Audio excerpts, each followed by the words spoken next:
अस्सलाम वालेकुम। तो कैसे हैं आप लोग? कहाँ हैं मेरे वो दोस्त जो मुर्गी चिकन ब्रॉयलर के ऊपर हलाल और हराम का फतवा लगा रहे थे?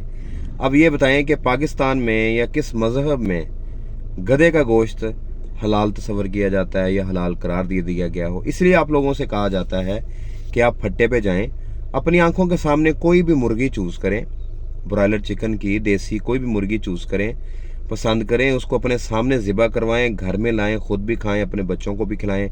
सस्ता तरीन प्रोटीन का और विटामिन्स का सोर्स है ये चिकन ब्रॉयलर। बजाय इसके कि आप किसी होटल पे जाएं और बड़े मज़े से वहाँ मटन या बीफ कढ़ाई का ऑर्डर करें और बाद में आपको पता चले कि उस दिन तो उस होटल पे गधे का गोश्त पकड़ा गया है, फिर लोग आपको मजाक का निशाना बनाएं।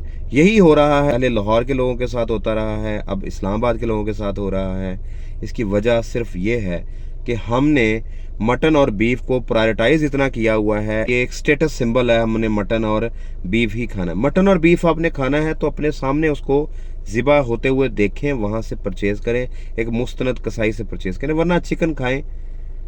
हेल्दी भी है और सस्ता भी है। दुआ में याद रखिएगा। अल्लाह हाफ़िज़।